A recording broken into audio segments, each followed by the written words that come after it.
Good evening. Fantastic to see that you all braved the weather and travelled here in your canoes and yachts to be with us. Listen to Douglas Stuart talk about his books. Shuggie Bain, out of the blue, you won the Booker Prize for it in 2020, and Young Mungo in 2022, both of which basically gave us a completely new perspective, a working class perspective on life in Glasgow, and clearly a lot of other areas with ruined industries.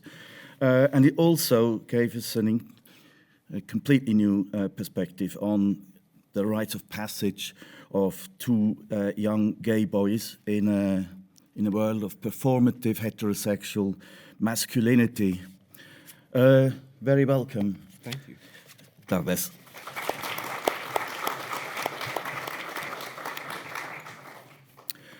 You were born in the year of the Sex Pistols, anarchy in the UK, and you said for 16 years you lived in a house that had no books. That's right. You also said that the first book you read was Thomas Hardy, Tess of the D'Urbervilles. Could you please just give us a potted history of how you got from 0 to 0 in 10 seconds almost in literature? In 10 seconds. Well, first of all, can everyone hear me? Thank you for coming out on such a rainy night. It's lovely to see you. This is my first time in Austria, so I'm very pleased to be here.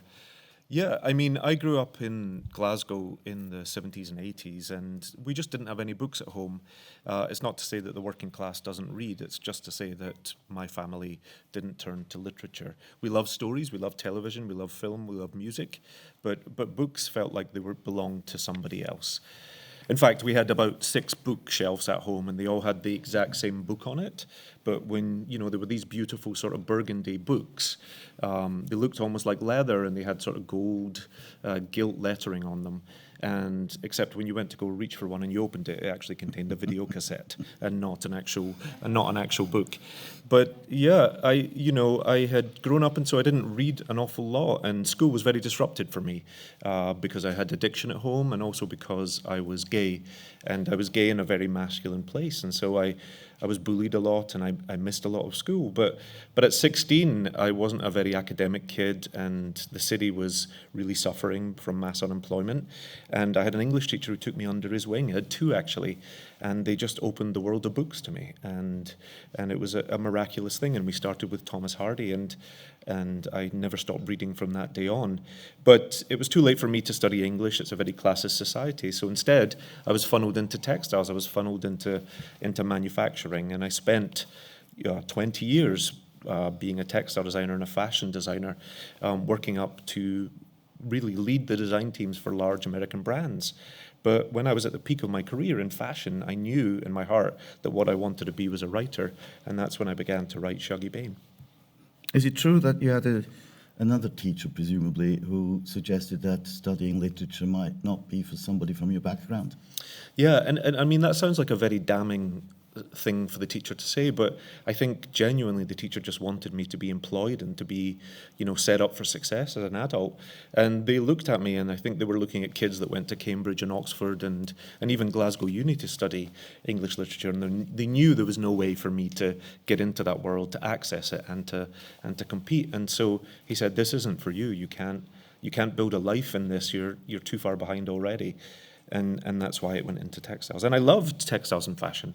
It gave me a very good life. It took me to New York. I'm a Glaswegian, but I've lived in New York for almost 26 years or something. And it's from that perspective, that distance that I had living as an immigrant elsewhere and looking back at my motherland, that I had the clarity and the bravery, actually, to write my novels. Well, you kind of said that it gave you complete freedom. You were rid of all the British class prejudices and North-South prejudices, and the Scottish are even out of that. They're even worse than the Northern English. Did that really, you blossomed, you started writing, you must have started writing like a few years before you actually started on Shuggie Bain. Yeah. I've been writing for all of my adult life, and the things never really went anywhere. I wrote some screenplays, I wrote some very short stories, but yeah, I think I realised I actually ended up attaining a really excellent education in the UK. I'm a graduate of the Royal College of Art, which just by its name lets you know how sort of bourgeois it is. And I graduated from there, but I also felt even that I'd achieved that, there was still circles and societies and parts of the country that just would never let me access it, would always want to know where I was from. And I found an enormous freedom in America, mostly because Americans didn't understand the word I was saying. And so I felt just very on the outside of all of that, but I felt liberated by that freedom. And that, I think, was the thing that allowed me to sort of redesign who I was, or to write my own story again. 10 years in the works. First draft was only 1,800 pages. Yeah. What kept you going? It's a very personal book, Shuggie Bain. It's not my memoir. It's not even a work of autofiction, as people call it. But it is a book that, comes very close from my own life. I lost my own mother to addiction at 16. I grew up gay in a place where men controlled everything. And I grew up in Glasgow when it was coming apart.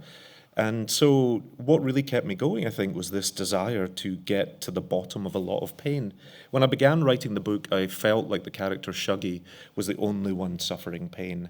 And it was a very sort of simplistic book. Someone did something terrible to this boy, then someone else did something terrible. And I came to realize through writing it that actually everybody was carrying a pain, and a disappointment even perhaps, or a loneliness.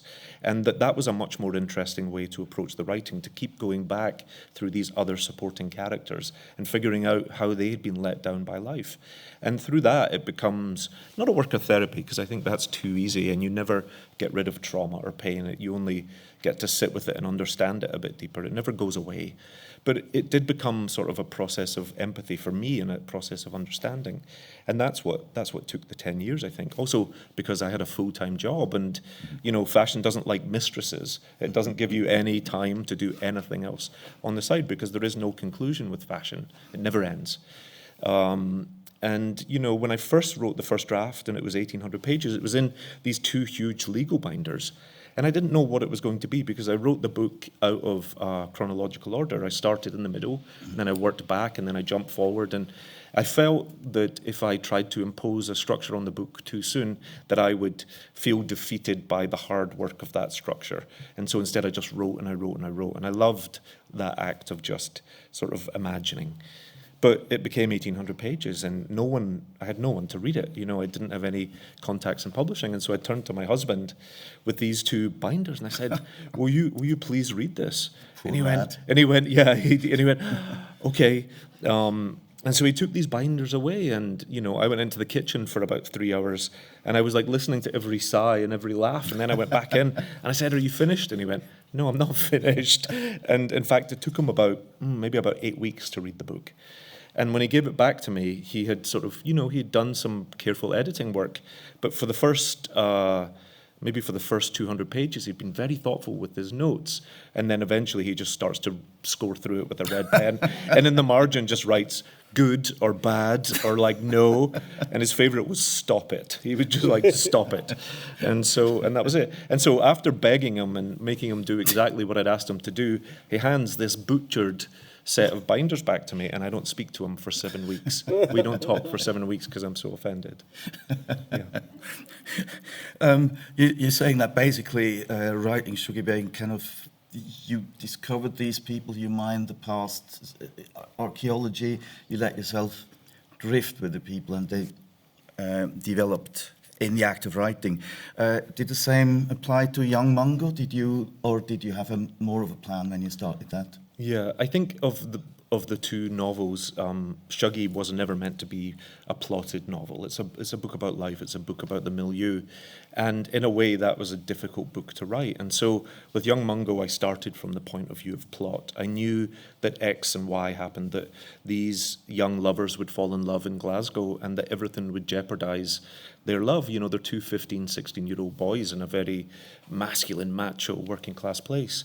And I knew that I had two sort of plot strands that I wanted to wrap around each other to build the tension for the reader, so that I could show the tenacity of their love.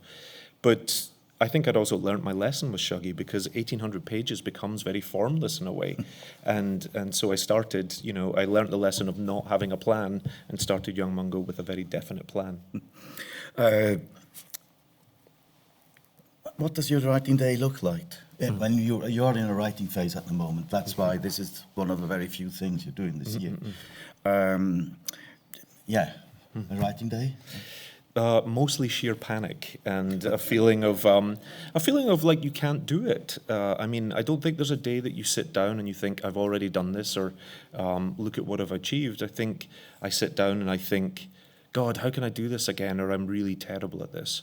And then you spend the day trying to overcome that, or to push through it, and to let the words come out. And every day for me in that sense is different, because there's also a sort of struggle with self in that. And there's also a deprogramming of all the imposter syndrome that I've been carrying inside me since I was about 5 years old. So I sit down every morning at 8 o'clock, and then I feel lousy until about 1, and then I have lunch, and then I feel sleepy, and then I start again about 3, and I feel great between 3 and 7. And honestly, almost about every single day goes that way. I think because I've beaten down the ego by about 3 o'clock, I've just given up on myself and on the voices, and so then finally I can write. Yeah, the ego must be pretty hard to sort of keep down, getting all these accolades all over the place. But I think nice things happen, and it's hard to hear them, and what you hear is the bad things that happen, or the sort of the doubt. And I don't mind doubt. I like doubt. I like the fact that it makes you work a little harder, and it makes you question what you're doing. So I don't think I'll ever be free of it, nor do I ever want to be. But it is a sort of a handicap that I think all writers have to work with, or most writers. And I think if a writer's not questioning what they're doing, then I'm not sure I would want to read that book. You've said that your writing would always be about embracing the past, searching that past. Did I say that? I've quoted it from somewhere. I'm sure it's somewhere in the papers here. Okay, yeah. Do you feel that the past might ever be kind of emptied out, that you might sort of shift your perspective to something else? That's hard to say. I know what my next 2 books are going to be. And 2 books? Yeah, my next 2 novels. I know what I want to write. Whether they become books is a whole other thing that you almost sometimes don't have control over. And they both sort of, I think, to not be so elusive, I'm working on a loose triptych of looking at Scottish masculinity in the face of community, and what it means, what you have to sacrifice in order to be fit in somewhere. What is the conforming that is asked of you as a man in order to feel like, yes, I belong here. And so I began that with Shuggie. I carried it through adolescence with Young Mungo, and now I want to look at it in adulthood a little later on. And so in a way the past is important, because I think I'm telling a sort of a narrative arc as well that also looks at politics on the macro level in Scotland, starting with Thatcherism, moving up to post-Thatcherism, and then going into the Blair years, where everything was supposed to get better and didn't necessarily. And so I'm not quite done interrogating that, I suppose. And then you can do the next 14 years of Tories. Yeah, and then I'll do my science fiction, and I don't know that I have the stomach to write about the Tories anymore. You said somewhere that you use music to transport you back to Glasgow. Yeah. What do you play? Yeah. Oh, I think that's the thing. Glasgow is a city of literature, and it's a city of music, and that comes from social unrest. And so for me, I listen to the Blue Nile whenever I want to really drill into my melancholy mood. I listen to Belle and Sebastian a lot, especially for queerness. There you go, a Belle and Sebastian fan. I listen to the Jesus and Mary chain. But there's so much. I listen to a lot of. There's a very strange correlation between Glasgow and the Wild West, or the American South. We love country and Western music, and I think that's because it tells a sad story, and it's narrative driven, and there's guns, and there's a hint of heartbreak and violence, and so we have a lot of sympathy there. So I was raised around country and Western music as well. Would you maybe like to read an excerpt and Ernst Gossner will read the same thing and perhaps a bit more in German. Certainly, yes, and thank you for bearing with me. This is from Shuggie Bain, and actually it's when we meet Agnes Bain, who is our protagonist. The book really should have been called Agnes Bain because it is about the mother at the heart of it. But she is in her mid-40s and she is slowly realising she's married a very bad man and she's living with her mother and father and she's looking around at her life and thinking, this has not turned out as I hoped it would. Agnes Bain pushed her toes into the carpet and leaned out as far as she could into the night air. The damp wind kissed her flush neck and pushed down inside her dress. It felt like a stranger's hand, a sign of living, a reminder of life. With a flick, she watched her cigarette dout fall, the glowing embers dancing 16 floors down onto the dark forecourt. She wanted to show the city this claret velvet dress. She wanted to feel a little envy from strangers, to dance with men who held her proud and close. Mostly, she wanted to take a good drink and to live a little. With a stretch of her calves, she leaned her hip bone on the window frame and let go of the ballast of her toes. Her body tipped down towards the amber city lights and her cheeks flushed with blood. She reached her arms out to the lights and for a brief moment she was flying. No one noticed the flying woman. She thought about tilting further then, dared herself to do it, how easy it would be to kid herself that she was flying until it became only falling and she broke herself on the concrete below. The high-rise flat she still shared with her mother and father pressed in against her.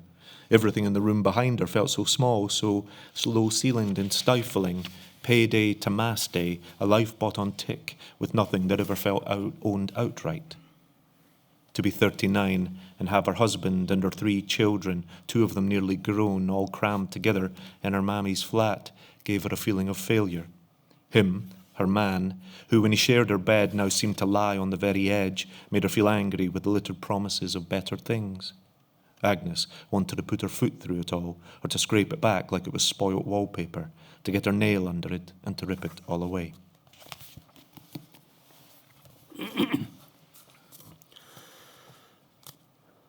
Agnes Bain drückte die Zehen in den Teppich und lehnte sich, soweit es ging, in die Nachtluft hinaus. Feuchter Wind liebkoste ihren heißen Nacken und fuhr in ihr Kleid. Er fühlte sich an wie die Hand eines Fremden, ein Lebenszeichen, eine Erinnerung an das Leben.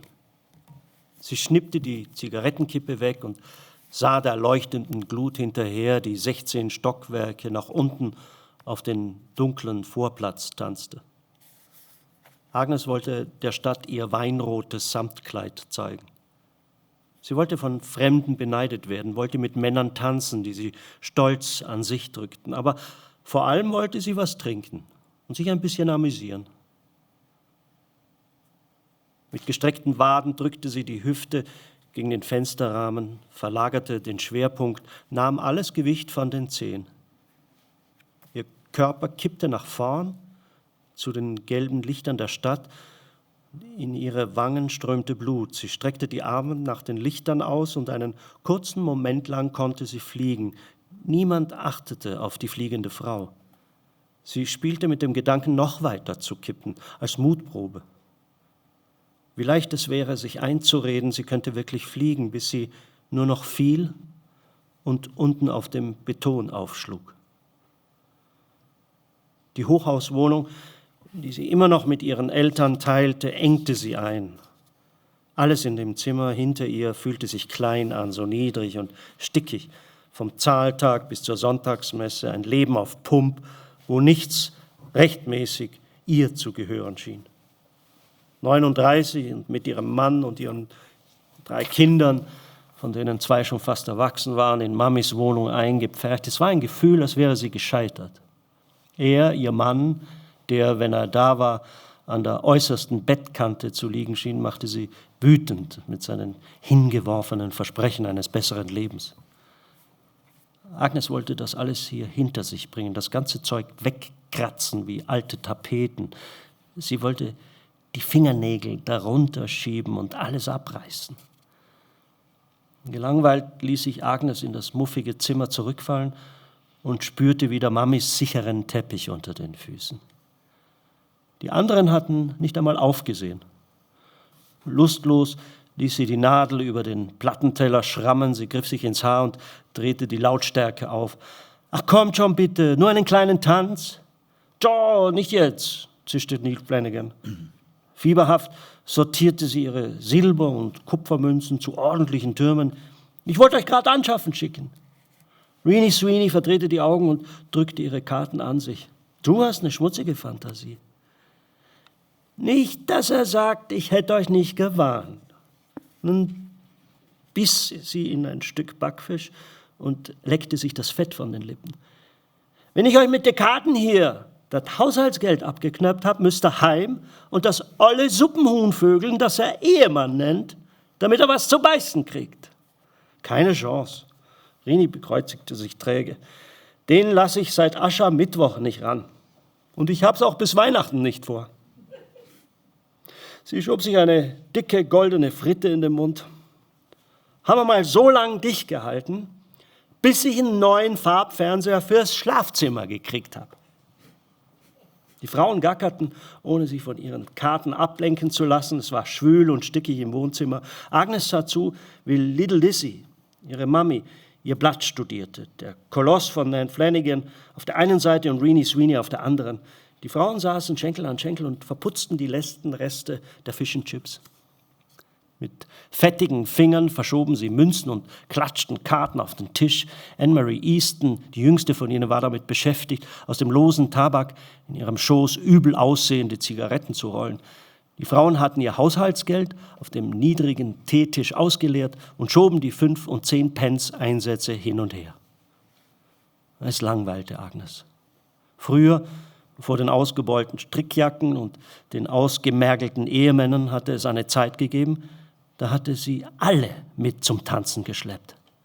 Als junge Dinger hatten sie aneinander gehangen wie eine Schnur Perlen und den ganzen Weg runter zur Socky Hall Street aus vollem Hals gesungen. Sie war noch minderjährig, aber Agnes hatte schon mit 15 genug Selbstbewusstsein gehabt, um sie alle reinzukriegen.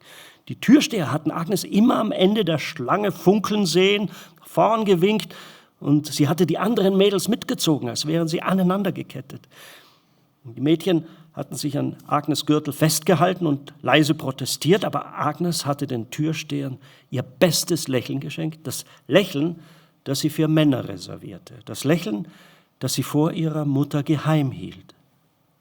Wie gerne sie damals ihr Lächeln verteilt hatte. Sie hatte die Zähne von ihrem Vater geerbt und die Campbell-Zähne waren immer schlecht gewesen, ein Grund zur Demut in einem sonst schönen Gesicht. Ihre bleibenden Zähne waren klein und krumm herausgekommen, von Anfang an nie weiß gewesen, vom Rauchen und von Lissys starkem Tee. Mit 15 hatte Agnes ihre Mutter angefleht, sie sich alle ziehen lassen zu dürfen. Dass die falschen Zähne drückten, war ein kleiner Preis für das Filmstar-Lächeln, das ihr das Gebiss vermeintlich verlieh. Jeder Zahn breit und gleichmäßig und so kerzengerade wie die von Liz Taylor. Agnes saugte an ihren Porzellanzähnen und jetzt hockten sie hier. Jeden Freitagabend dieselben Frauen und spielten bei ihrer Mutter im Wohnzimmer Karten. Kein Strich Make-up in der ganzen Runde. Heute war keiner von ihnen mehr nach Singen.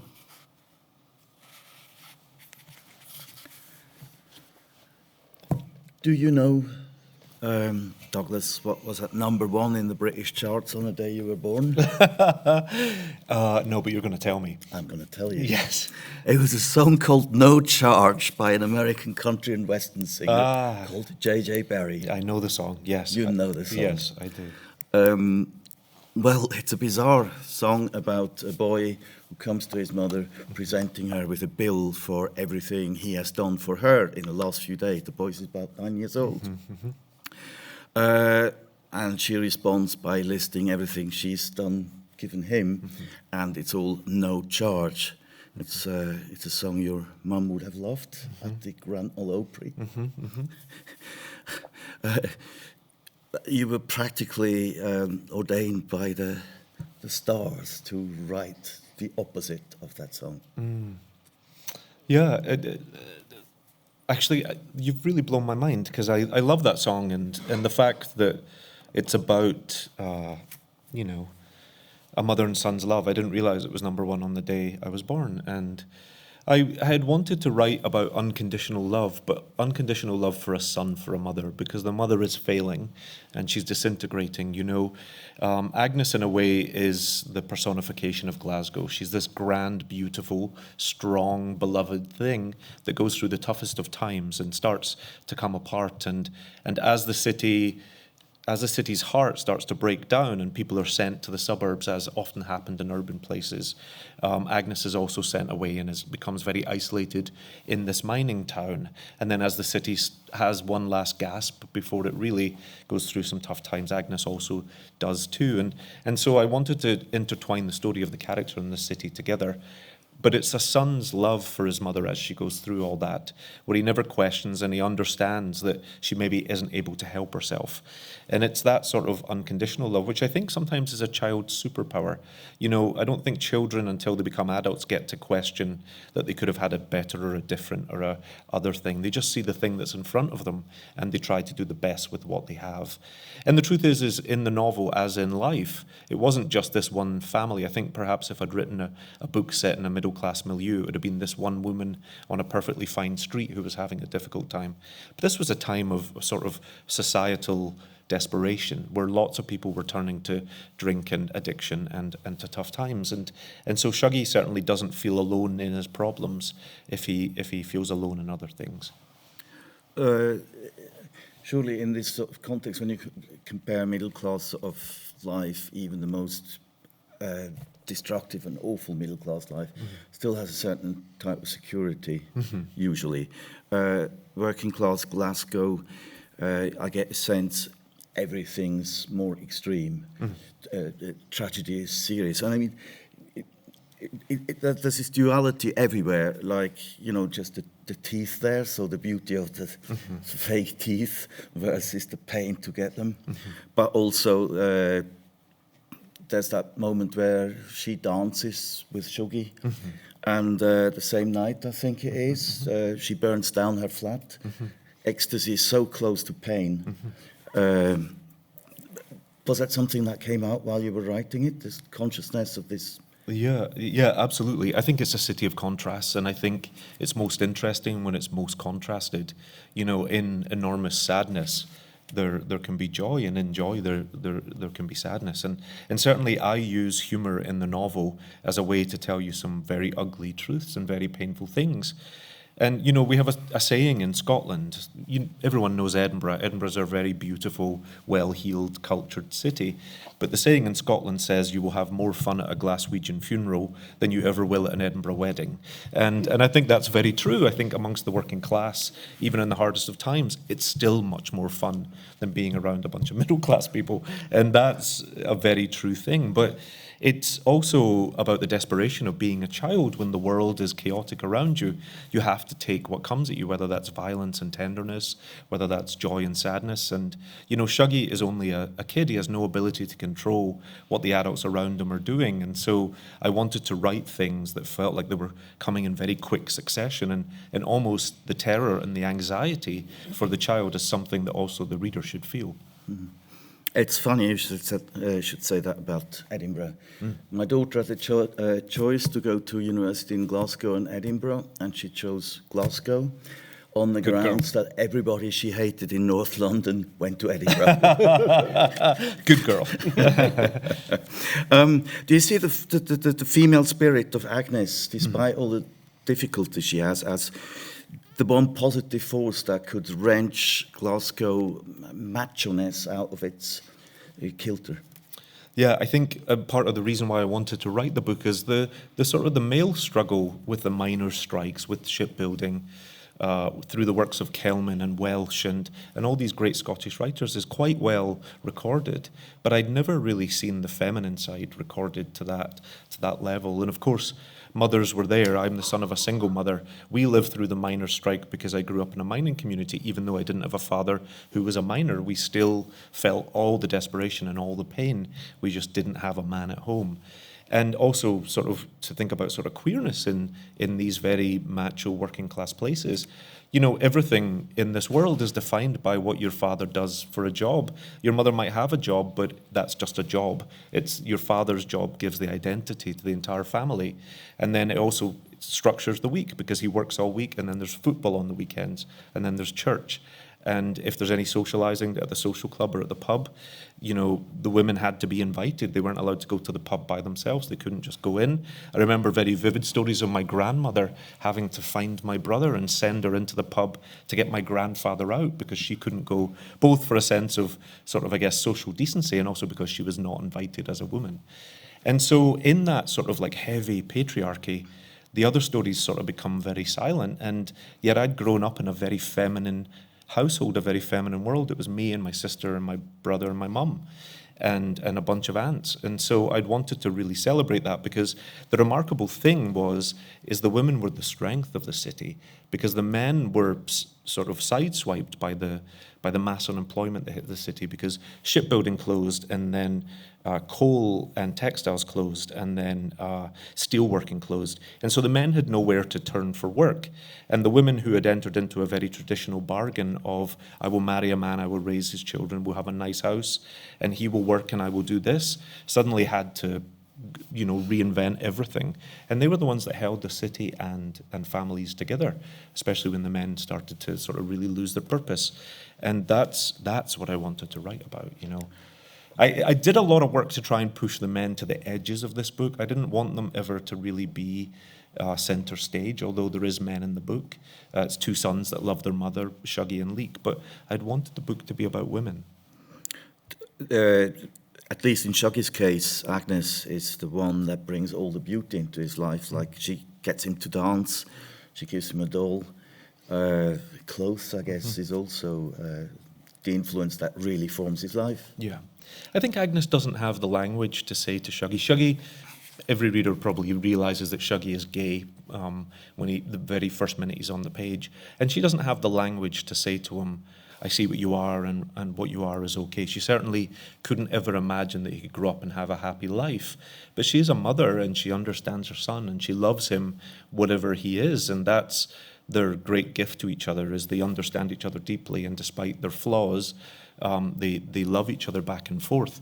But also that idea of beauty is really important to the book, because I think, you know, through the work of Ken Loach and other things, we sometimes think of the working class experience as only bleak, only miserable. But there's an enormous amount of pride, there's an enormous amount of beauty, and in fact, how you present yourself to the world almost matters more to a working class person, because we feel very judged by how we step over the door, and so all the characters in the Bain family are very uptight about how they look and how they present themselves. And so beauty, it's sad, I suppose, in many ways, but beauty is very important. Can you imagine these characters today? Has anything changed since then? You know, I get asked that a lot, and sometimes they mistake a fiction writer for someone who works for the tourist board, and they want a very, you know, life is better, and life is better.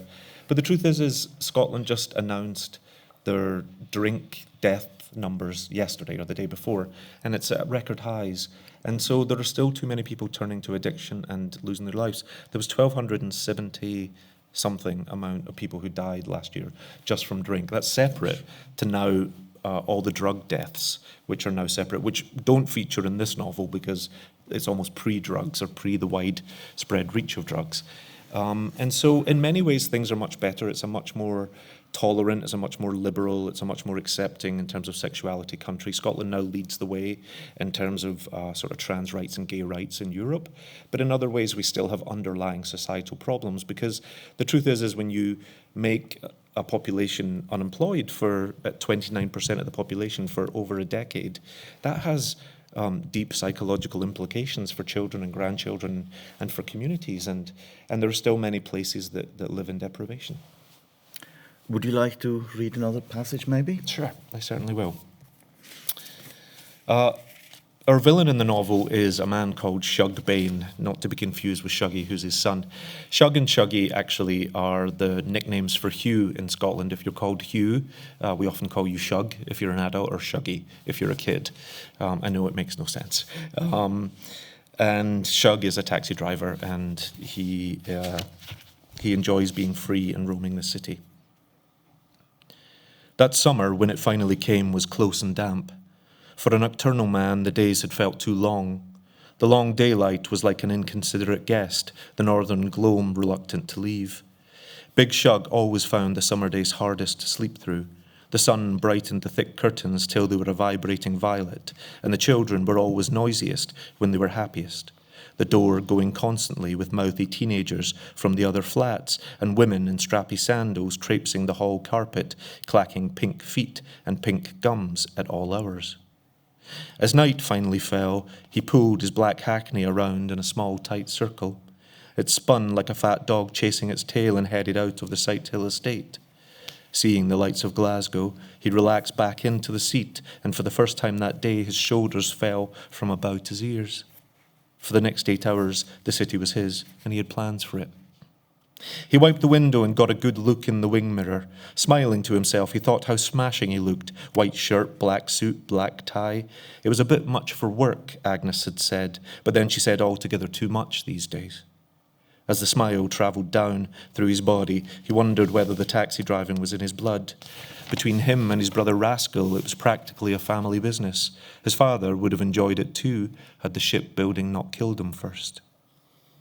Shug pulled up at the lights under the shadow of the Royal Infirmary and watched a gaggle of nurses smoke a fag. He watched them rub their pink arms in the cold night air and shelf their tits over tight folded arms. They smoked without using their hands, feared of losing any body heat, and he smiled slowly and watched himself react in the mirror. Night shift definitely suited him best. Als der Sommer endlich kam, war er feucht und stickig. Die Tage waren zu lang für einen Mann der Nacht. Das endlose Tageslicht hing herum wie ein unhöflicher Gast. Das nördliche Zwielicht wollte einfach nicht gehen. An Sommertagen fiel Big Shug das Schlafen besonders schwer. Die Sonne ließ die dicken Vorhänge lila leuchten und die Kinder waren am lautesten, wenn sie am glücklichsten waren. Ständig gegen die Tür und Teenager aus anderen Wohnungen und Frauen in Riemchen, Sandalen schlappten über den Teppich im Flur, rosa Füße und Mäuler, die rund um die Uhr Krach machten. Dann brach endlich die Nacht herein und Big Shug wendete sein Taxi in einem kleinen engen Kreis. Der schwarze Hackney drehte sich wie ein dicker Hund, der seinen Schwanz jagt, und verließ die Sighthill-Siedlung. Beim Anblick der Lichter von Glasgow entspannte sich Shug in seinem Sitz und zum ersten Mal an diesem Tag ließ er die Schultern von den Ohren sacken.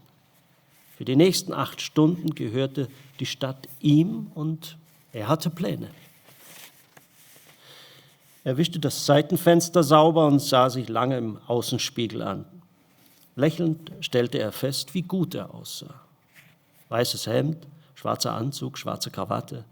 Bisschen übertrieben für die Arbeit, sagte Agnes, aber die redete dieser Tage sowieso zu viel. Das Lächeln wanderte durch seinen Körper und er fragte sich, ob ihm das Taxifahren im Blut lag. Für ihn und seinen Bruder Rascal war es praktisch eine Art Familienbetrieb. Für seinen Vater wäre es auch was gewesen, hätte ihn der Schiffbau nicht zur Strecke gebracht. Jacques hielt an der Ampel im Schatten des Krankenhauses und beobachtete eine Schar Krankenschwestern, die heimlich rauchten. Wie sie mit verschränkten Armen die Brüste hochdrückten. Sie rauchten, ohne die Hände zu benutzen, um nicht zu viel Körperwärme zu opfern. Er grinste langsam und beobachtete seine Reaktion im Spiegel. Die Nachtschicht stand ihm eindeutig am besten. Er streifte gern allein durch die Dunkelheit und sah sich die Schattenseiten an. Dann kamen die Gestalten heraus, die die graue Stadt zugrunde gerichtet hatte, konserviert von Jahren des Trinkens, des Regens und der Hoffnung. Menschen zu transportieren war sein Auskommen, doch am liebsten beobachtete er sie. Die dünne Fensterscheibe seufzte, als er sie herunterließ und sich eine Zigarette anzündete. Der Wind stieß herein und sein langes, dünnes Haar tanzte wie Strandgras in der Brise. Er hasste es, dass er kahl wurde, hasste es, älter zu werden. Alles wurde harte Arbeit. Er stellte den Spiegel tiefer ein, damit er seine Platte nicht sehen musste. Er betastete seinen langen, dichten Schnurrbart und streichelte ihn abwesend wie ein Haustier. Darunter zitterte sein Doppelkinn. Er stellte den Spiegel wieder nach oben. Die Glasgower Straßen glänzten im Regen und im Laternenlicht. Die Krankenschwestern blieben nicht lange, schnippten halbgerauchte Zigaretten in die Pfützen und schlurften wieder hinein. Jacques seufzte, bog ab und fuhr an Townhead vorbei in Richtung Zentrum. Er mochte die Fahrt von Sighthill herunter. Es war wie der Abstieg ins Herz der viktorianischen Finsternis. Je näher am Fluss, dem tiefsten Punkt der Stadt, desto weiter öffnete sich das wahre Glasgow. Versteckte Nachtclubs unter dunklen Eisenbahnbögen und geschwärzte, fensterlose Pubs, in denen alte Männer und Frauen an sonnigen Tagen in einer schwitzenden, beißenden Vorhölle schmorten. Unten am Fluss boten sich dünne, nervös blickende Frauen Männern in polierten Kombis feil und manchmal fand die Polizei dort später ihre zerhackten, in schwarze Müllsäcke verpackten Einzelteile.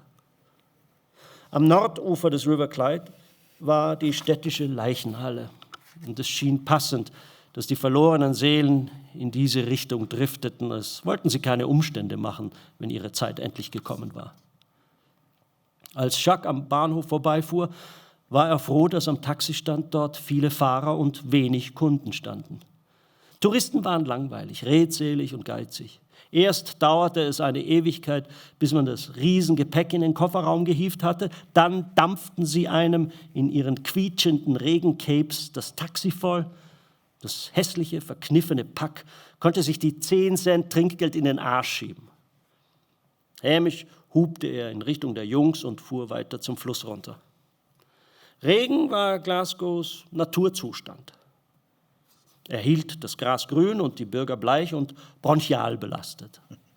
Für das Taxigeschäft war er unerheblich. Das Problem war, man entkam ihm nicht und die ewige Feuchtigkeit durchdrang sowieso alles, im Bus genauso wie im Fond eines teuren Taxis. Andererseits bedeutete der Regen, dass die jungen Mädchen vom Tanzen mit dem Taxi nach Hause wollten, um sich das tupierte Haar und die spitzen Schuhe nicht zu ruinieren. Deswegen mochte Jacques den endlosen Regen. Er fuhr in die Hope Street und reihte sich dort am Taxistand ein. Es dürfte nicht lange dauern. Nur 2 oder 3 der alten Jungs standen da und warteten auf Kundschaft. Von hier war es ein Katzensprung zu den Tanzlokalen auf der Zockey Hall Street und ein kalter Marsch für die Ladies, die am Blythewood Square anschafften. So oder so, es war ein guter Ort für eine interessante Nacht. Jacques saß rauchend in der Plörre und lauschte dem Knistern des CB-Funks. Die Dispatcherin kündigte Kunden oben in Possil und Fahrten runter zur Trongate an. Joni Micklewhite war die einzige Stimme im Äther und Jacques lauschte jede Nacht dem gebetsmühlenartigen Monolog, wenn sie Hilfe anforderte, Antworten abwartete, Aufträge erteilte und Frechheiten abwürgte. Immer nur das halbe Gespräch, als redete sie mit sich selbst oder als redete sie, dachte er, nur mit ihm. Er mochte den friedlichen Klang ihrer Stimme. Irgendwie tröstete sie ihn. Er rauchte die Zigarette zu Ende und beobachtete junge Paare, die aneinander geschmiegt aus der Spätvorstellung kamen. Die Fahrer vor ihm nahmen nach und nach Fahrgäste auf und tuckerten hinaus in die Nacht. Als Jacques allein an der Spitze stand, beobachtete er eine Gruppe junger Mädchen, die auf der Straße Fritten aßen und sich darüber stritten, wie sie nach Hause kämen. Erst sah es so aus, als würden sie ins Taxi steigen, aber nein, die praktische Dicke wollte lieber auf den Nachtbus warten. Lass sie doch, dachte er, soll sie nass werden. Die hübscheste, betrunkenste von ihnen torkelte immer noch auf ihn zu. Jacques setzte im Dämmerlicht sein Lächeln auf.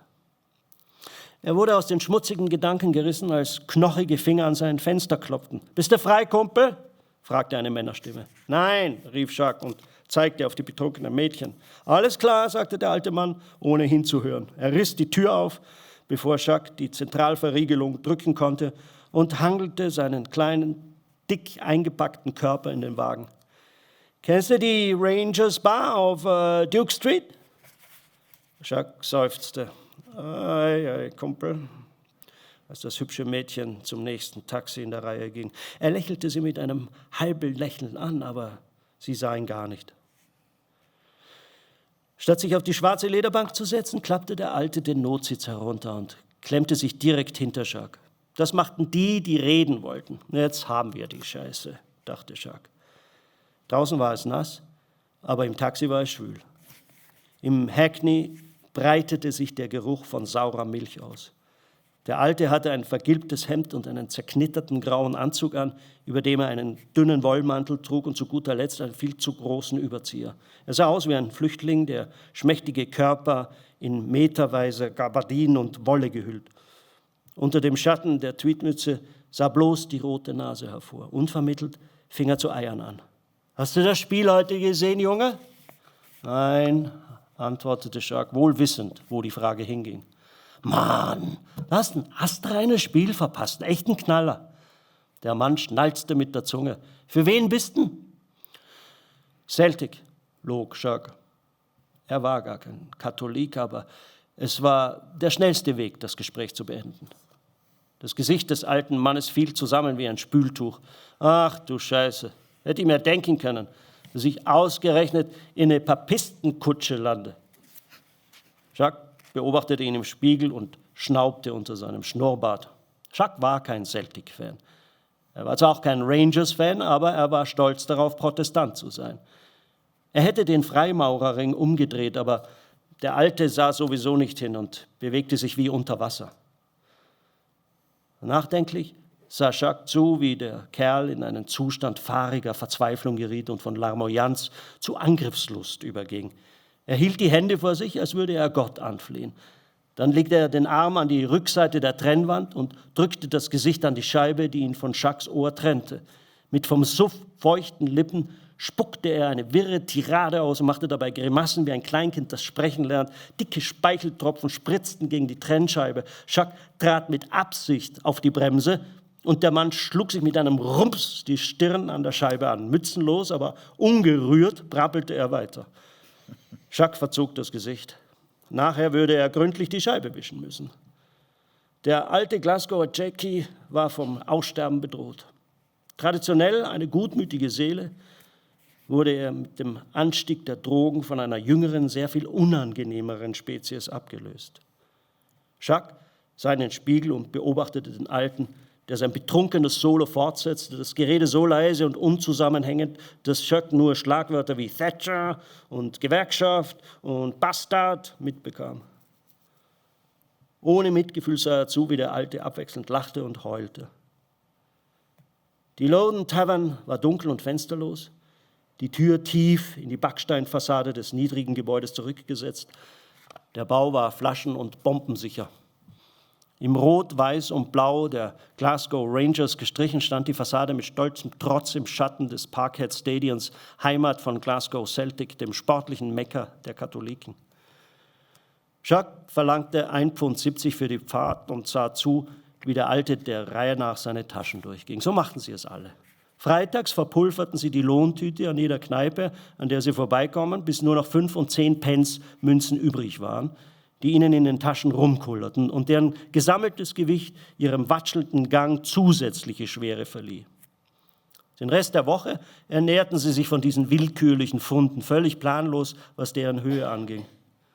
Von ihren Hosen und großen Mänteln trennten sie sich nicht mal im Schlaf. Aus Angst, ihre Frauen oder Kinder könnten sie zuerst plündern und Brot und Milch von dem Kleingeld kaufen. Der Alte brauchte eine Ewigkeit, um in jeder Tasche nachzusehen. Jacques lauschte der sanften Stimme des Taxifunks und versuchte ruhig zu bleiben. Als der Jakey endlich gezahlt hatte und ins dunkle Maul des Pubs gesegelt war, donnerte Jacques über die Duke Street zurück, um den Auslass der Tanzlokale nicht zu verpassen. Vor dem Scala hob eine Olle die Hand und winkte wie ein junges Mädchen. Jacques musste scharf bremsen, um sie nicht über den Haufen zu fahren. Er sah zu, wie sie hinten ins Taxi stieg und war froh, dass sie sich in die Mitte der breiten Rückbank pflanzte. »Zum Parade, bitte.« Sie schniefte, rümpfte die Nase und warf Jacques einen zornigen Blick zu. Wahrscheinlich stank es da hinten, als hätte jemand in einen alten Topf Grütze gepisst. Das Taxi begann, die Hügel mit den Mietskasernen von Denniston hinaufzuklettern. Jacques sah in den Rückspiegel und beobachtete, wie die Frau ihn beobachtete.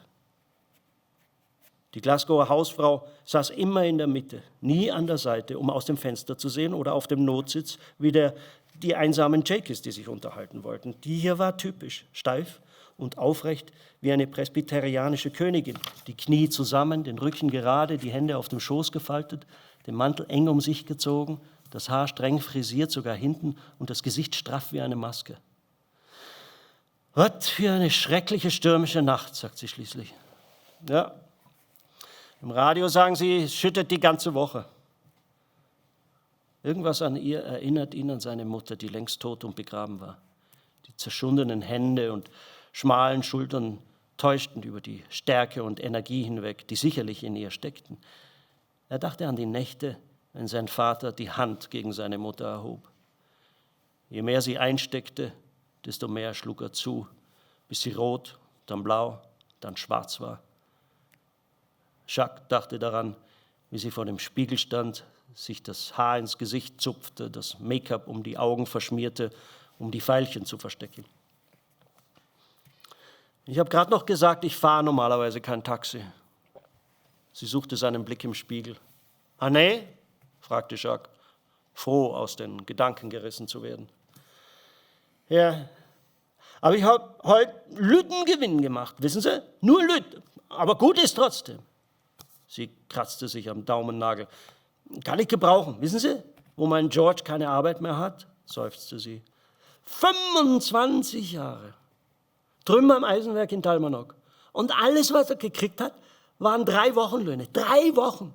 Ich bin selber hin und habe bei seinem roten Chef an die Tür gehämmert und gesagt, wo er sich die 3 Wochenlöhne hinschmieren kann. Sie öffnete die Schließe ihrer kleinen steifen Handtasche und sah hinein. Wissen Sie, was der Bastard zu mir sagt?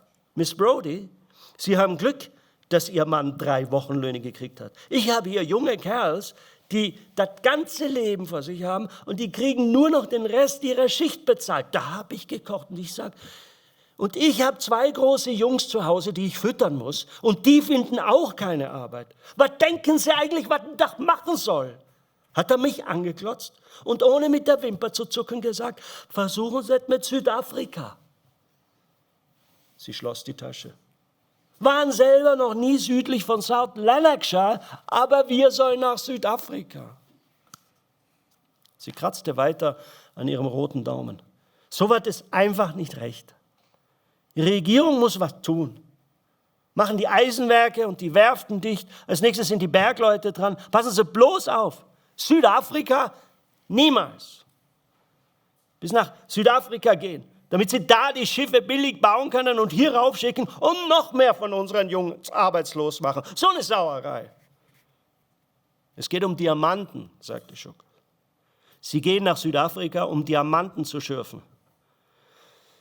Die Frau sah ihn an, als hätte er ihr widersprochen. Mir doch egal, was Sie da schürfen. Von mir aus können Sie im Arsch von den Afrikanern Lakritz abbauen. Aber arbeiten sollen Sie heim in Glasgow und essen sollen Sie, was die Mutti kocht. Jacques trat aufs Gaspedal. Die Stadt veränderte sich. Er sah es in den Gesichtern. Glasgow verlor langsam den Kurs. Er sah es glasklar durch seine Scheibe. Er merkte es auch an den Einnahmen. Er hörte, wie die Leute sagten, dass Thatcher keine ehrlichen Arbeiter mehr wollte. Die Zukunft war Technologie, Atomkraft und private Gesundheitsvorsorgung. Tage der Industrie waren gezählt und die Gerippe der Clyde-Werft und der Springburn-Eisenbahnwerke lagen in der Stadt herum wie abgenagte Dinosaurierknochen. Ganze Hochhäuser voller junger Kerle, denen man das Handwerk ihrer Väter versprochen hatte und die jetzt keine Zukunft mehr hatten. Kerle, die ihre Männlichkeit verloren. Jacques hatte mit angesehen, wie die Arbeiterklasse aus den armen Vierteln herausgedrängt wurde. Eine Bande von mittelklassigen Beamten und Stadtplanern hatte es als Geniestreich betrachtet, einen Gürtel neuer Wohngebiete und billiger Hochhaussiedlungen um die Stadt zu errichten. Gegen ein Stück Gras und Himmel sollten die Missstände in der Stadt verschwinden. Die Frau saß steif und still auf der Rückbank. An ihren Daumen schälte sich die Haut und In ihren Mundwinkeln nistete Sorge. Erst als sie die Rückseite ihrer Frisur betastete, sah Jacques, dass sie noch lebendig war. Er ließ sie am Anfang ihrer Sackgasse raus und sie drückte Jacques 1 Pfund Trinkgeld in die Hand. »Hey, was ist das?« Er versuchte es ihr zurückzugeben. »Ich brauche das nicht. Jetzt gib schon Ruhe«, sagt sie. »Ist nur ein kleiner Teil von meinem Gewinn. Ich gebe mein Glück weiter. Glück ist das Einzige, was uns außer Bredouille hilft.« Widerwillig nahm Jacques das Trinkgeld an. Scheiß auf die englischen Touristen und ihre beschissenen Kodaks. Jacques wusste, wie es lief. Die am wenigsten hatten, gaben am meisten. Thank you, bravo.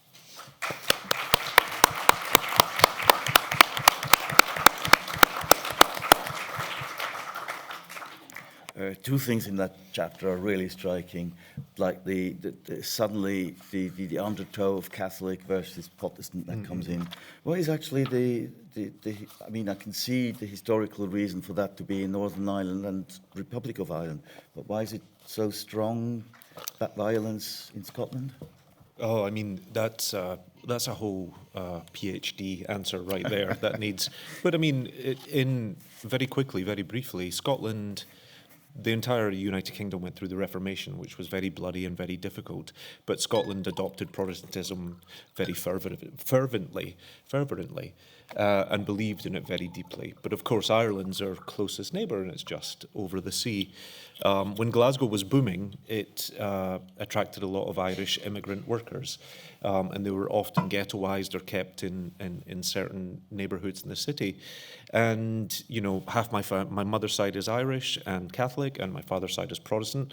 And so the division started even at our dining table. It was a very taboo thing for my parents to get married in the 1970s. It was seen, you know, as a very wrong thing to do. It's a comment on society that says that even when people are absolutely identical, they will still find the one thing that is the difference that lies between them, and press into that pain. But we also couldn't be such close neighbours with Northern Ireland and live through the 60s, 70s and 80s, 90s and watch all the trouble and the bloodshed and not feel moved by it and not feel sympathetic towards it. And so it never quite gets to that point in Glasgow. It never gets to that level of violence, but it does have that sort of same undertone. And it's legitimised by many things. First of all, it's legitimised by the church. The church sort of encourages it. But then it's also legitimised by football. There are 2 huge football teams in Glasgow, and all throughout my childhood, one was the Protestant team and one was the Catholic team, and they would be divided along those lines. It mixes a little bit now, but when I was a child was the first time that the Protestant team had ever hired a Catholic in its 100-year history. And then another thing about Glasgow is it has the second largest Orange March outside of Ireland, outside of Belfast. And Sorry, I think you'd have to explain that. What is an Orange March? An Orange March, to the Protestants, they would say it was a Protestant pride march, but it typically marches through Catholic neighbourhoods, so it is also a form of instigation and a form of, you know, they have large lambic drums, they have fifes and piccolos, they wear the orange regalia from William of Orange, is where it comes from, and they use it to antagonise Catholic communities. It happens every July 12th. But we have the largest Orange March outside of Ireland. And so sectarianism is part of the fabric of the city. It's much less so now, but it certainly was for me growing up. Mm. Well, there's a strong element of sort of social voyeurism involved in watching everybody. What exactly are they, etc. And Jacques, I mean, the way you describe Jacques there, his business is transporting people, but really he'd much rather observe them, kind of thing, which is another kind of paradox in that community life, that the closeness is really supportive, gives strength, but at the same time it's deeply claustrophobic, narrowing people's views. And how did you experience that? I think you're right. I think it's both a blessing and also a curse at times. And that sort of solidarity that you experience is something that gives you an enormous amount of strength. But it can also be a cliche to say that working class communities are only united, only come together, because the cost of fitting in is conformity. And if you're a woman, for say, that isn't a good mother, a woman that perhaps is a single mother, or perhaps likes to have a drink or a party, or wears a skirt that's a little too short, then oftentimes you find yourself on the outside of a very devout Protestant or a very devout Catholic community. And then the same if you're a girl like that, or if you, in Shuggy's case, if you're a young boy who cannot express his masculinity in this very narrow way, people very quickly can sort you and see that you don't fit in. And in a funny way, that sorting is so dangerous even for heterosexual people, because even masculinity is expressed in a very narrow way. I often think about my brother, who was only 13 years older than me, but I remember him as a teenager and as a young man, and he wouldn't wear a blue shirt if a blue shirt had a little sort of decking of pink in it. You know, it could be the finest thread, but he felt that that was somehow outre and very feminine, and it questioned his masculinity, and so that was the paralysis that was happening. And so you can have community and you can have solidarity, but you have to fit in. You've mentioned Margaret Thatcher a few times. I mean, she set Big out... fan. Yes, clearly. I'm a big fan. She practically set out to... I mean, one of her famous quotes is, "There is no such thing as society." That's right. She set out basically to destroy that kind of sense of community. And Shuggy Bain basically takes place at the time when that work was going on. And young Mungo basically shows the aftermath of that. You were a child at the time. How did Margaret Thatcher kind of impact on your everyday life? Margaret Thatcher, I was a working class child that wouldn't get to go to London for another 16 years. And Margaret Thatcher oppressed everything about me as a kid. Not only, we understand very clearly what she did with industry. And in a way, I think only a female politician could have done that, because almost men's unions and the working man was sacrosanct. And I think other male politicians would have found a way to be gentler with the deindustrialization and to ease it out, because they understand how men and pride and work all fit together. And she came in almost like a wrecking ball and sort of swept it all away. And it became a matter of pride for her to break unions, to break the working man, because up until then, the working man was a very organized thing and had a lot of political power. And what she did, as well as making so many people unemployed for years and years and years, was she also broke unions. And so in a way, she decimated the community I lived in. And then she came back through where she was a very traditional politician. She believed very firmly in families and Christian rights. And so she came out with something called Section 28 in about 1988, where she said it was absolutely against the law to talk to any child in school about any alternative sexuality. Not to teach it, but if a child ever came to a teacher and said, "I was struggling," or "I felt very left out," that was absolutely not going to be acceptable. And she said, as a society, we must not think that it is okay for us to talk to anybody or to say that this is a way that you can live your life. And so that makes, from the highest level of government, children like me and my peers feel oppressed. But what it really does is it gives the green light to people who are bigots, to say, look, this is what the government says, and this is what people in the highest echelons of power are saying. And so they're allowed to sort of go forward in their hate. And so it was a really dark time. And that wasn't Scotland, that was the United Kingdom as a whole. And that remained on the books in Scotland the longest, that law, and was only overturned in the early 2000s. And so not only were you sort of feeling really alone for your sexuality, but you also felt from the highest levels that you should be alone. And then on top of that, of course, there's everything that happens with AIDS and men dying, and the government not caring about that, almost believing that that is what we deserved for our untraditional lifestyle. Would you like to read the next passage? Sure. On that cheery note. Agnes and... we move into the miners' strikes in the novel, but Agnes and Shug move to a mining community just outside of Glasgow. Glasgow is fascinating geographically because it sits on this huge coal seam. And Glasgow for most of its history, was known as the second city of the empire because it produced so much. It was so rich in terms of natural resources. And so they think they're about to have a brand new life and get out of the inner city and move to this small village. And of course, it's not going to be the promise they hoped. By the time the back doors on the Albion van were open, there were people standing in the middle of the road, openly staring. They held wet tea towels and bits of half-finished ironing, things they hadn't bothered to put down in order to come out and look. Families came out from the low houses and settled down on the front steps as if there was something good on telly. A tribe of sooty wains, led by a trouserless boy, crossed the dusty street and stood in a semicircle around Agnes. She politely said hello to the children, who stared back at her, rings of a red, saucy dinner around their mouths. The tight formation of miners' houses meant the front doors faced one another, each building separated by a low fence and a thin strip of grass. The front doors opposite Agnes's were all thrown open, and women stood watching, a half-dozen children milling about each one, all with the same face. It was like the photo of her Granny Campbell and her Irish dozen that Willie had once shown her. And Agnes, standing on her stoop, smiled across the low fence and waved, her beaded rabbit sleeves glinting in the light. "Hello." "You moving in?" said a woman from beyond the door beyond her own.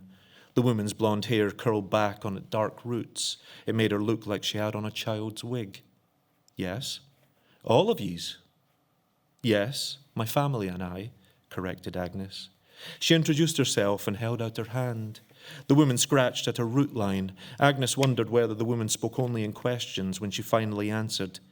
"I'm Bridie Donnelly. I've lived upstairs for 29 years. I've had 15 downstairs neighbours in all that time." A skinny girl with dark round eyes carried a tray of mismatched tea mugs. Everyone took one. They didn't draw their eyes from Agnes as they supped. Als die Heckklappe des Lieferwagens aufging, waren bereits Leute auf die Straße gekommen und sahen unverhohlen zu.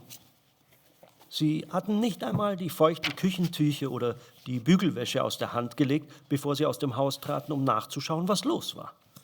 Aus den niedrigen Häusern kamen ganze Familien und setzten sich auf die Eingangsstufen, als liefe etwas Gutes im Fernsehen. Angeführt von einem Jungen ohne Hose, überquerte eine Bande rußiger Kinder die Straße und stellte sich im Halbkreis um Agnes auf. Sie begrüßte die Kinder höflich, die wortlos zurückstarrten, alle mit rot verschmierten Soßenmündern vom Mittagessen. Die Bergmannshäuser standen so dicht beieinander, dass die Haustüren gegenüber lagen. Jedes Haus durch einen niedrigen Zaun und einen schmalen Grasstreifen vom nächsten getrennt. Die Haustüren auf der anderen Seite standen weit offen und die Frauen beobachteten Agnes, jede von einem halben Dutzend Kindern umringt, alle mit dem gleichen Gesicht. Sie erinnerten sie an das Foto ihrer Granny Campbell mit dem irischen Dutzend, das Woolley ihr einmal gezeigt hatte. Agnes stand auf der Eingangstreppe, winkte lächelnd über den niedrigen Zaun und ihre strassbesetzten Kaninchenärmel glitzerten im Licht. »Hallo«, sie wandte sich höflich an die ganze Versammlung. »Zieht ihr ein?« fragte eine Frau aus der Tür über ihrer. Ihr blondes Haar lockte sich über dunkelbräune Ansätze nach hinten. Sie sah aus, als hätte sie eine Kinderperücke auf. »Ja.« »Ihr alle?« fragte die Frau. »Ja, meine Familie und ich«, erklärte Agnes. Sie stellte sich vor und hielt ihr die Hand hin. Die Frau kratzte sich am Haaransatz. Agnes fragte sich, ob sie nur in Fragen sprach, als sie endlich antwortete. »Ich bin Bridie Donnelly. Ich wohne seit 29 Jahren hier oben. In der Zwischenzeit habe ich 15 Nachbarn unten gehabt.« Agnes spürte die Blicke aller Donnellys auf sich. Ein dünnes Mädchen mit dunklen, runden Augen brachte ein Tablett mit lauter unterschiedlichen Teetassen durch die Tür. Jeder nahm sich eine. Sie ließen Agnes nicht aus den Augen, als sie tranken. Bridie nickte über den Zaun. »Das da ist Norren Donnelly, meine Cousine, aber nicht mein Blut, verstehst du?« Eine Frau mit grauen Augen klappte den Mund zu und nickte kurz. Bridie Donnelly fuhr fort. »Die Lütte da ist Ginty McClinchy, meine Cousine, die ist mein Blut.« Die Frau neben Noreen war nicht größer als ein Kind und zog tief an einer kurzen Zigarette.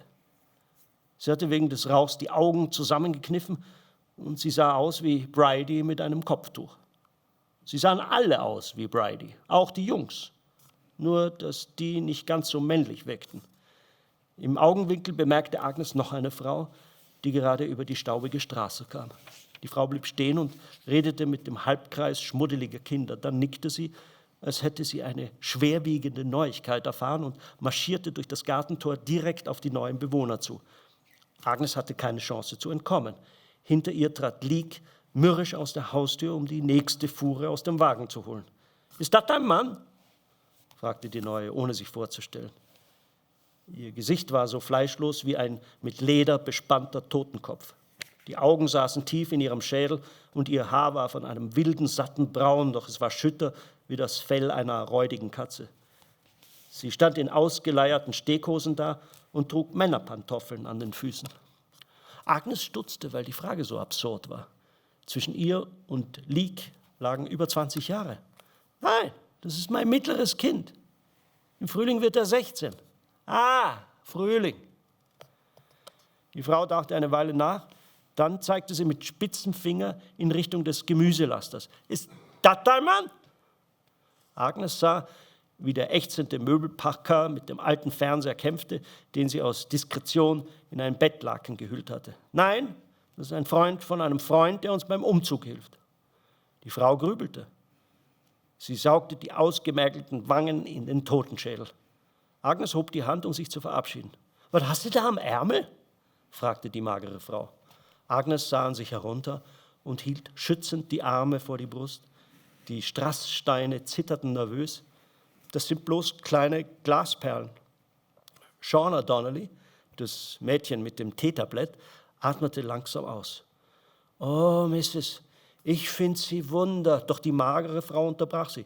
»Hast du überhaupt einen Mann?« Wieder ging die Haustür auf und Shuggy traf auf die Stufen.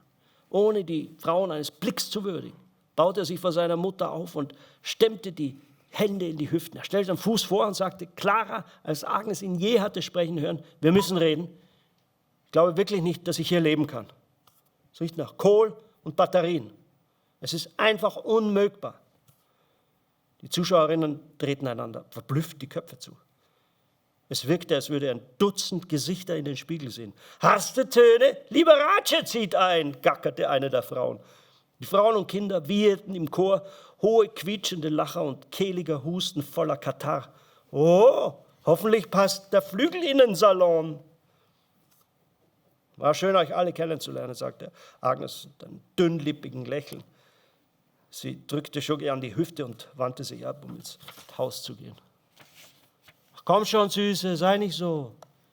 Wir freuen uns, euch kennenzulernen«, keuchte Bridie, deren hartes Gesicht vom Lachen um die Augen weich geworden war.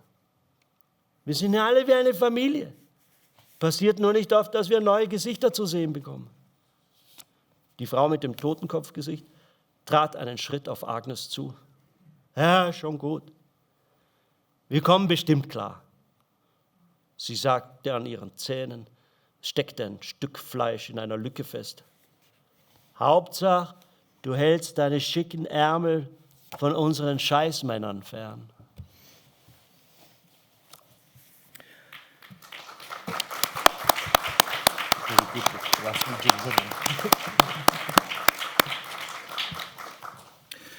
Turning our attention for, blimey, time flies. Maybe briefly, maybe just one more. But to Young Mungo, and you realize it's almost impossible to talk about Young Mungo without spoiling spoilers. Yes. So I'll keep this quite brief. One thing is, Young Mungo, we said it is after the Thatcher years, but actually it's kind of the tenements that had a community had been torn down and replaced with high-rise flats with disastrous results. And Mungo and his mum, they move into some slack heap practically on the edge of town. Why was it so bad to knock down the tenements and build high-rises? Well, in fact, so that's a great question. So Glasgow through the 50s and 60s, actually, at the beginning of the 20th century, there was 2 million people living in 2 square miles, which is probably a wild thought for people who live in Kufstein, because it's a crazy density. And with that came disease and problems and everything else. And so there was a grand plan to tear down most of the city and to redesign it. And in a way, they had high hopes. It was a very noble thing to do. But they tore down a lot of the old, beautiful sandstone tenements, and they built new towns and new housing schemes. But in building these towns and housing schemes, they forgot to put any amenities in it. And so they forgot to build swimming pools and libraries and shops and discos and all the things you need when you move people away from a city. And then on top of that, it was a very brutalist design, which felt very futuristic at the time, but in hindsight is very unhuman. And so people felt very stranded. You know, even myself, Glasgow's a city of wild contrast. There's extreme wealth in the city. And I only lived maybe a mile away from the richest addresses in the city, but I didn't see them till I was about 20 years old. And that was a question about money and being able to afford to go, but it was also a psychological question. Are you invited? Are you able to be there? And so this is a story about 2 young men growing up on one of these housing schemes, and they fall in love. But, you know, 2 men falling in love is taboo enough, but they fall in love across sectarian lines, as we spoke about. One thing that really absolutely fascinated me about Young Mungo, and I had absolutely never heard of it before, is also this pigeon fancying thing. That isn't pigeon fancying in Northern English way. Yeah. It's a competitive pigeon fancy. That's right. Robbing each other of their pigeons. prize pigeons. Yeah. From their ducats. Can you say a couple of things Yeah. about that? Because you wrote a fantastic essay which can be found on the internet about the outsiderness of ducats and pigeon fanciers like that. That's right, yeah. Well, ducat is the Scottish word for a dovecote, which you'll understand as a sort of a dove house that you see in fancy houses. But in Glasgow and in the north of England, and I think actually Belgium, strangely enough, men often would go to a piece of waste ground and they would build a tower. They would build a pigeon nest. And these towers, when I was growing up, could be, 14, 16 feet tall. And they had no windows, they were heavily reinforced, and they were built out of any scrap material. But they were also built on communal waste ground, and so they were often both very conspicuous and then also tucked away next to a railway line. And I had seen them for years and years before one day one of them opened, and I realised actually they contained pigeons. I didn't know what they held.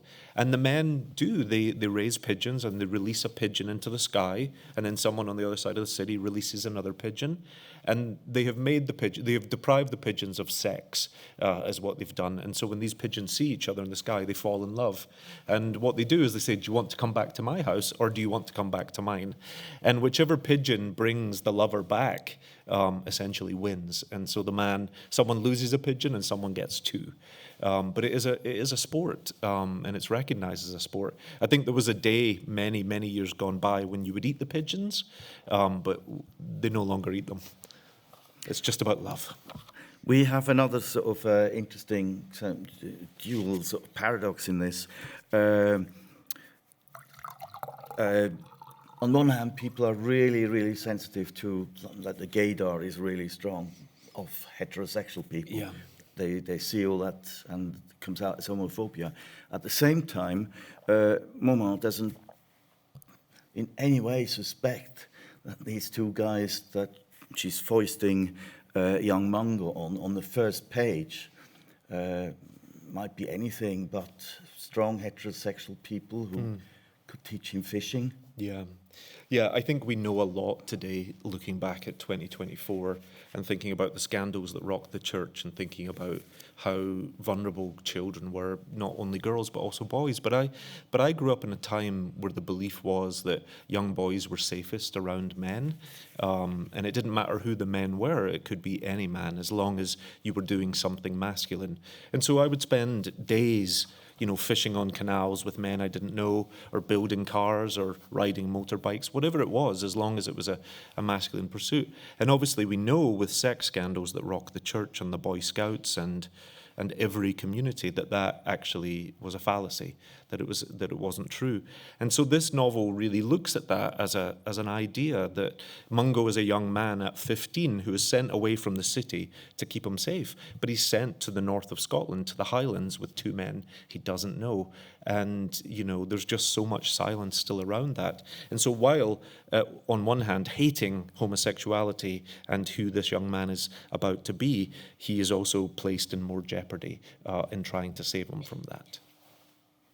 Would you like to Sure. read the last passage that we Yeah. have today? Yeah. Shall we go to the... want to- Yeah. Mhm. It's a little quicker, I think. Yes. So actually, this is the boy that Mungo falls in love with. It's a little bit of his backstory. His name is James.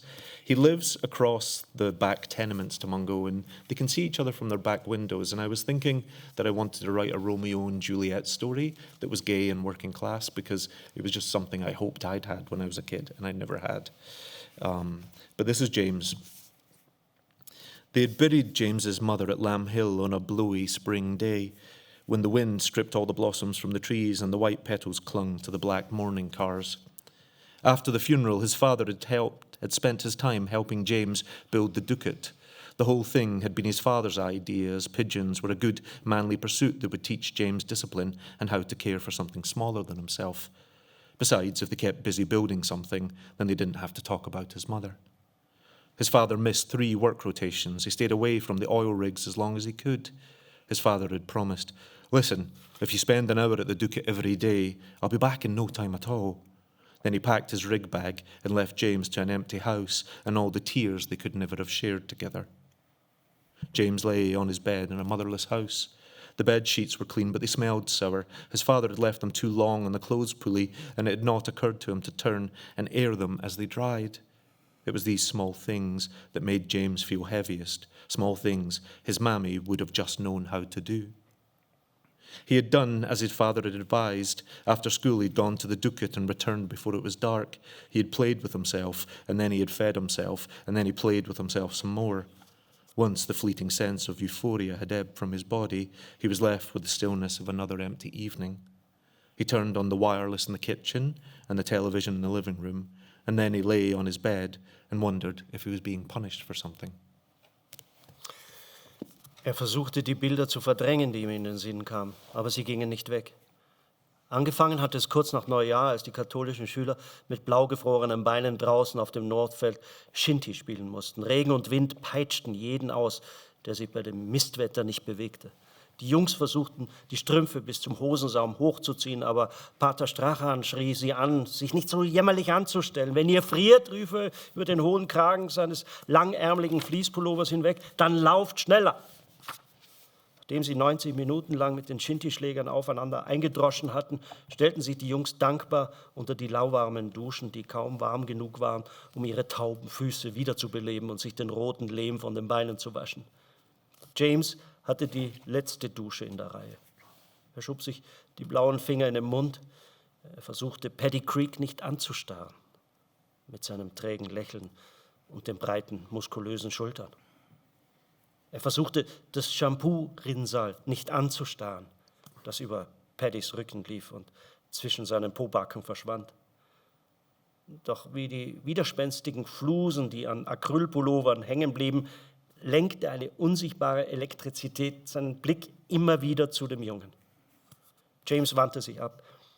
Er wusste, wenn sie ihn beim Schauen erwischten, hätten sie 100 Namen für ihn, bevor er selbst einen Namen für sich hätte. James ließ das Bein von der Bettkante baumeln. Er griff über sich und zog eine Zeitung aus dem Spalt zwischen dem Kopfbrett und der Wand. Dann holte er das cremefarbene Telefon aus dem Flur und wählte die Nummer, die auf der letzten Zeitungsseite stand. Er hätte sie auswendig sagen können. 3-mal nahm er Anlauf, bevor seine Finger den Mut fanden, die Nummer zu Ende zu wählen. Es klickte mechanisch in der Leitung und eine blecherne Stimme hieß ihn bei der Telefonparty willkommen. Der Ort, wo Jungs wie du Jungs wie dich treffen können. James wusste nicht, wie viele Männer zugeschaltet waren, aber er hörte viele Stimmen im Dunkeln. Manche klangen wie er mit den verschluckten Konsonanten der Glasgower, andere kamen aus fernen Teilen Schottlands. Es gab singende und vornehme Stimmen, gebildete und solche, die die Scham dazu zwang, die Vokale korrekt auszusprechen. Sie redeten, sie lachten, James lauschte, wie sie sich über Musik unterhielten und über Bars, die sie mochten, und Pubs, die sie manchmal besuchten, wo sie sich treffen konnten, Orte, wo die Wirte tolerant waren und sie in Frieden ihr Bier trinken ließen. Auch ein paar ältere Männer wählten sich ein, die direkter waren als die Jungen. Sie sagten ganz offen, was sie wollten. Wörter, die James nicht geläufig waren, aber er mochte ihren Klang.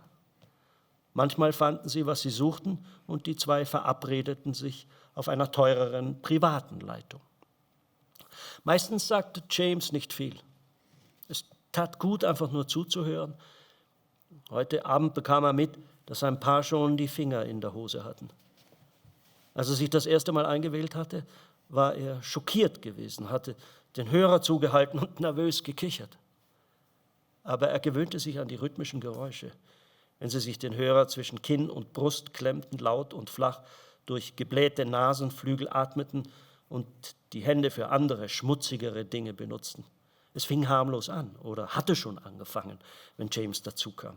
Einer, er klang immer etwas älter, forderte einen anderen dazu auf, sich zu beschreiben, und dieser tat ihm den Gefallen. Der Jüngere beschrieb die Landkarte seines Körpers, die Farbe seiner Haut, den Pfirsichflaum an seinem Bauch und unter den harten Muskeln seines Hinterns.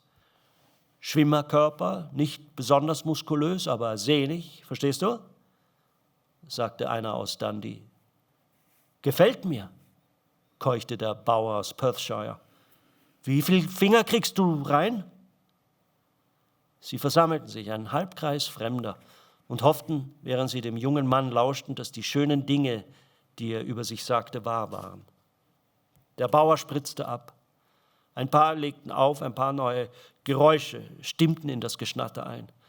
Eine Stimme meldete sich in der Menge, eine helle, melodische Stimme, die Stimme, auf die James gewartet hatte.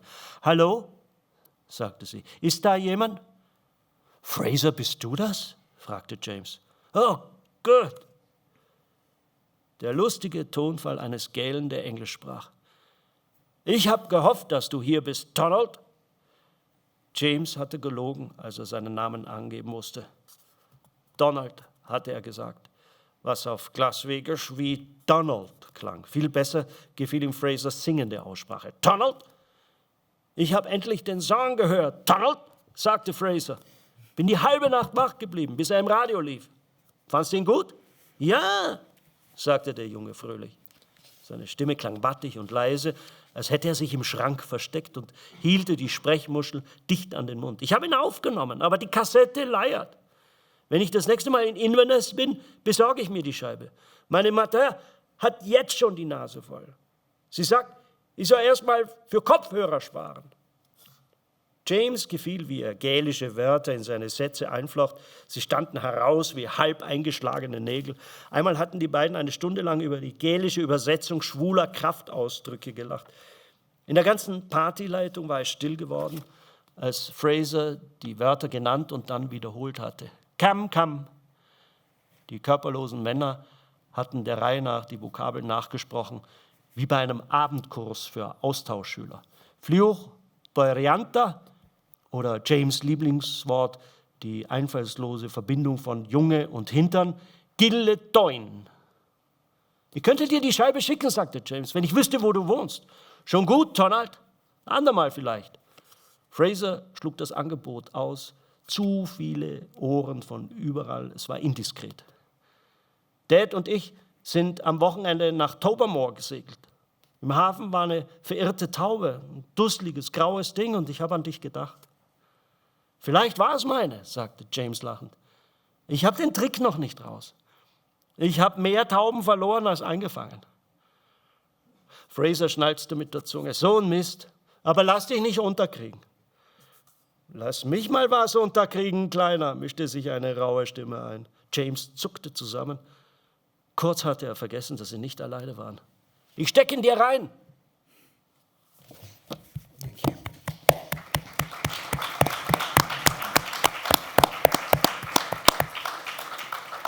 Douglas, it's Stuart, many thanks for being with us tonight. Ernst Gossner, 1000 Dank auch dir und natürlich der Saaltechnik, die wieder wie immer einen tollen Job gemacht hat. Ich darf Sie darauf hinweisen, dass der Büchertisch offen ist und tonnenweise Bücher zur Verfügung hat, die man unbedingt lesen muss, vor allem diese beiden Bücher. Ich möchte Sie auch darauf hinweisen, dass morgen Sprachsalz geht weiter um 13 Uhr mit Barbie Markovic und ebenfalls um 13 Uhr mit Romina Nikolic. Liebe Sprachsalzgäste, ganz herzlichen Dank, dass Sie den heutigen Abend mit uns verbracht haben. Danke. Thank you so much.